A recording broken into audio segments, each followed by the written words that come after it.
आपल्या चॅनलवरती सर्वांचं अगदी मनापासून स्वागत आहे। तर सर्वप्रथम सर्वांना दसऱ्याच्या खूप खूप शुभेच्छा।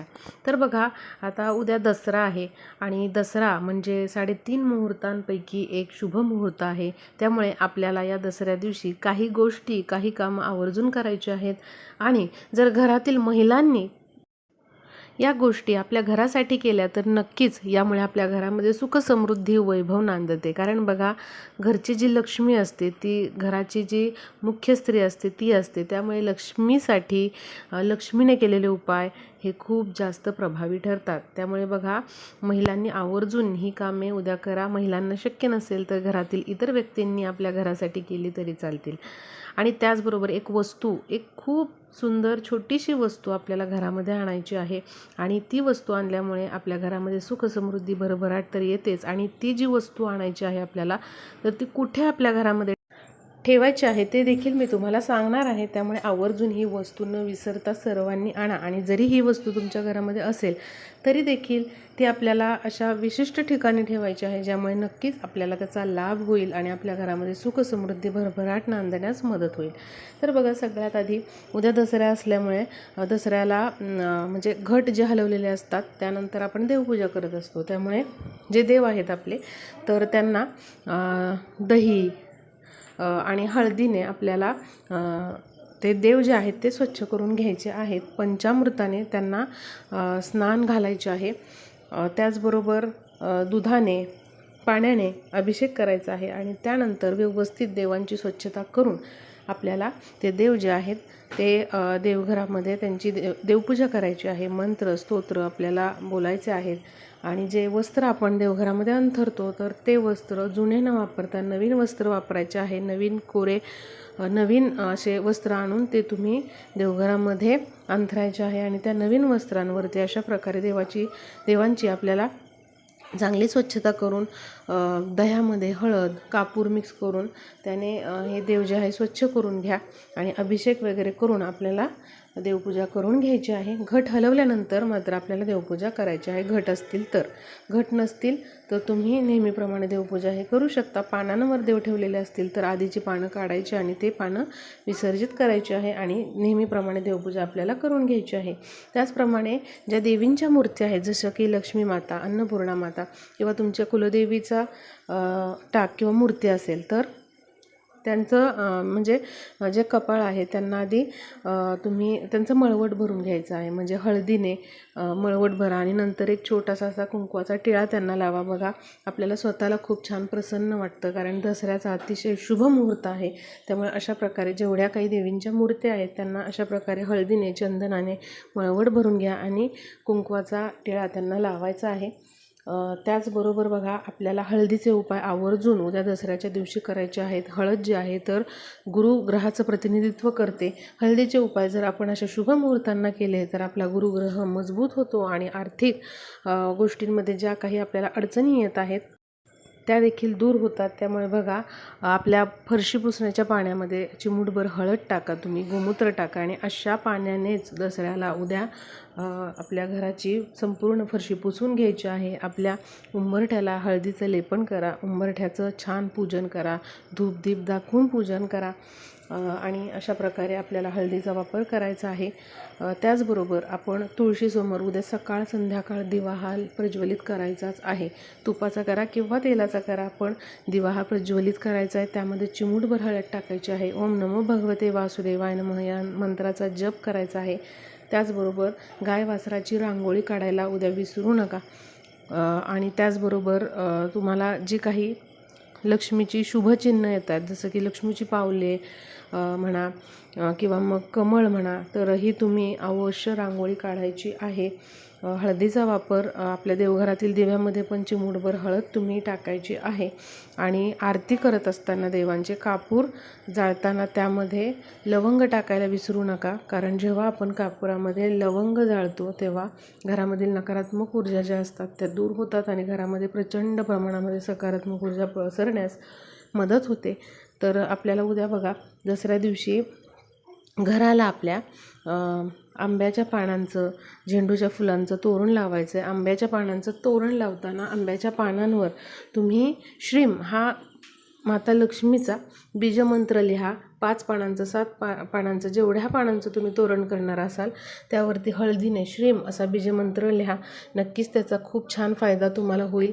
कारण आपल्या मुख्य दरवाजाला आपण असं श्रीम लिहिलेलं जेव्हा आंब्याचं पानांचं तोरण लावतो, त्यामध्ये फुलं पण चालली, तेव्हा आपल्या घरामध्ये सकारात्मक ऊर्जा प्रवाहित होते, जास्त प्रमाणामध्ये वाढते. आणि श्री महालक्ष्मीचा बीजमंत्र आहे, त्यामुळे आपल्या घराकडे माता लक्ष्मी खेचली जाते. त्याचबरोबर बघा, आपल्याला आपल्या उंबरठ्यावर आणि मुख्य दरवाजावरती हळदीने स्वस्तिक काढायचे. हळद ओली करून घ्या किंवा फक्त कोरड्या हळदीने फक्त स्वस्तिक काढा. 4 बिंदू द्या आणि बाजूला स्वस्तिकाच्या उभ्या 2 रेषा काढायला विसरू नका. यामुळे घरामध्ये सकारात्मक ऊर्जा वाढते आणि नकारात्मक ऊर्जा आपल्या घरामध्ये प्रवेश करत नाही. त्याचबरोबर उद्या संध्याकाळच्या वेळेला आपल्या मुख्य दरवाजाच्या बाहेर एक तुपाचा दिवा लावायला विसरू नका. यामुळे आपल्या घरामध्ये माता लक्ष्मीचा वास राहतो. आणि उद्या दसरा आहे, त्यामुळे या मुहूर्तावर आपल्याला मुख्य दाराच्या बाहेर आपल्याला एक दिवा आवर्जून संध्याकाळी 6 नंतर लावायचा आहे.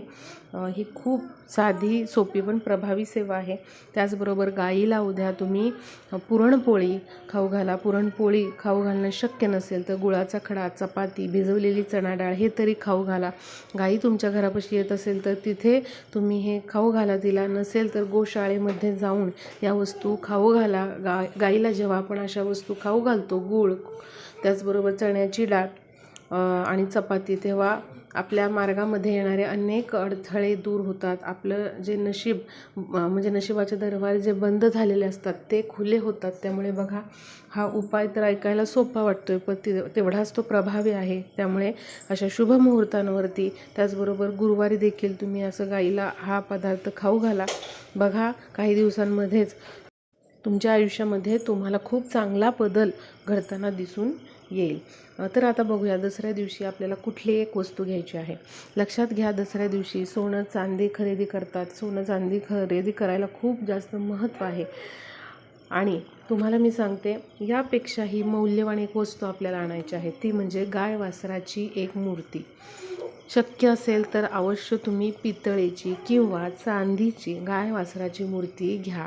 चांदीची घेणं शक्य नसेल, पितळाची तरी गाय वासराची मूर्ती आणा किंवा मातीची तरी तुम्ही अशी गाय वासराची मूर्ती आणा. आणि ही मूर्ती जी आहे पितळाची, ती आणल्यानंतर आपल्याला ती छान तिचं पूजन करायचं आहे देवघरामध्ये. आधी स्वच्छ करून घ्या ती, हळद कुंकू तिला वाहा. आणि ही जी मूर्ती आहे ती आवर्जून आपल्या तुळशीमध्ये ठेवायला सुरुवात करा. तुळशीमध्ये ठेवल्यानंतर तुम्ही तिथे एखादं पिवळं फूल ठेवा. त्याचबरोबर हळद कुंकू गाय वासराला अर्पण करायचं, तुळशीला अर्पण करायचं, दिवा लावायचा तिथे. उद्या तर दिवा आपल्याला लावायचाच आहे, सकाळ संध्याकाळ धूप दीप ओवाळायचा.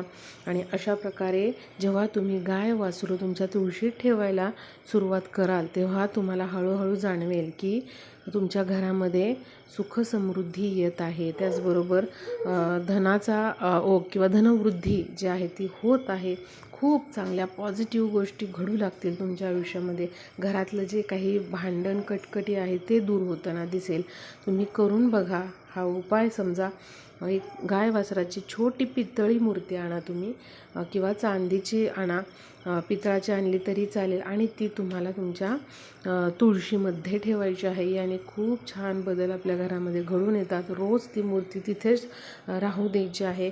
रोज जेव्हा आपण तुळशीला पाणी घालतो तेव्हा ते गाय वासरावरती पण पाणी आपल्याला थोडंसं सोडायचं आहे आणि हळद कुंकू वाहून घ्यायचं आहे, धूपदीप दाखवायचं आहे. रोज ही सेवा केल्याने बघा, आपल्या घरामध्ये सकारात्मक ऊर्जा भरपूर प्रमाणात वाढते.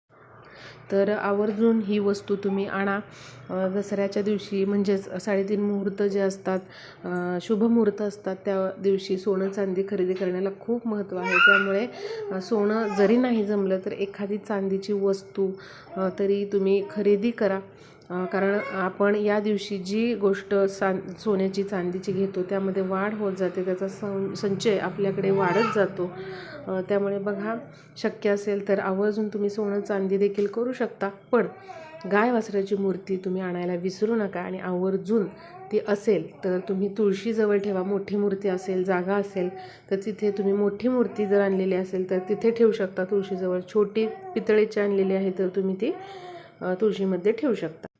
आणि गाय वासराला तुळशीला पाणी अर्पण करताना त्यामध्ये चिमूटभर हळद टाकून जर तुम्ही असं पाणी अर्पण केलं आणि ओम नमो भगवते वासुदेवाय नमः या मंत्राचा जर जप केला पाणी अर्पण करताना, तर बघा खूप चांगला फरक आपल्या आयुष्यामध्ये घडतो. आपल्या आयुष्यामधले अनेक प्रॉब्लेम हे सुटतात. आपल्या ज्या काही इच्छा आहेत त्या हळूहळू पूर्ण होताना आपल्याला दिसतात आणि खूप सुंदर आणि पॉझिटिव्ह ऊर्जा आपल्या घरामध्ये वाढते. तर अवश्य हे उपाय उद्या दसऱ्या दिवशी करा आणि सर्वांना दसऱ्याच्या खूप खूप शुभेच्छा. व्हिडिओला जास्तीत जास्त शेअर करा.